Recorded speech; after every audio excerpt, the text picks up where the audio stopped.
கோவிலுக்குள் செல்லாத காமராசர். 1942ஆம் ஆண்டு வாக்கில் காமராசர் தமிழ்நாடு காங்கிரஸ் தலைவரானார். தலைவராக்கியவர் சத்தியமூர்த்தி ஐயர் தான். தலைவர் பதவி பேருக்குதான் கிடைத்தது.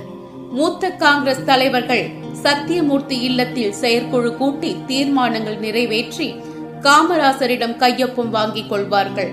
அதுவரை காமராசர் வீட்டு திண்ணையில் அமர்ந்திருப்பார். உள்ளே என்னதான் பேசுகிறார்கள் காமராசருக்கு தெரியாது. படித்தும் பார்க்க மாட்டார். பிறகு சில தலைவர்களிடம் கேட்டு தெரிந்து கொள்வார். இது போன்று பல அவமரியாதைகளை எல்லாம் சந்தித்த போதிலும் அமைதியாக இருந்தார். இவர் தன்னை நிலைநிறுத்திக் கொண்டார். பின்னாளில் பண்டித நேருவின் அந்தரங்க நண்பரானார். 1942இல் நேரு மதுரைக்கு வந்தார். மதுரை காங்கிரஸ் பொறுப்பாளர் வைத்தியநாத ஐயர் நேருவை மதுரை மீனாட்சி அம்மன் ஆலயத்திற்கு அழைத்து சென்றார். அக்காலத்தில் மதுரை கோவிலுக்குள் அரிஜனங்களும் நாடார்களும் செல்லக்கூடாது. நேருவுடன் வந்த காமராசரும் கக்கனும் கோவிலுக்கு வெளியே நின்று விட்டார்கள்.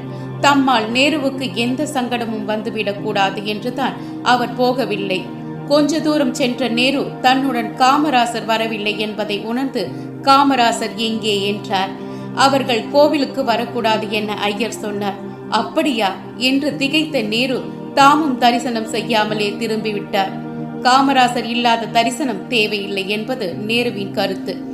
அதனால்தான் காமராசர் பதவிக்கு வந்ததும் முதலில் அனைவருக்கும் கல்வி கண்ணை திறந்தார். காமராசரின் புகழ் உலகெங்கும் கொடி கட்டி பறந்தாலும் இந்த புகழை அடைய எத்தனை தோல்விகள், எத்தனை அவமானங்கள், எத்தனை மரண அடிகள், இவைகளை எல்லாம் தாங்கித்தான் வளர்ச்சி அடைந்திருக்கிறார். ஆலயத்திற்குள் நுழைய முடியாத ஹரிஜன தோழரை ஆலய மந்திரியாக்கி பெருமைப்படுத்தியது காமராசரை தவிர யாரால் முடியும்?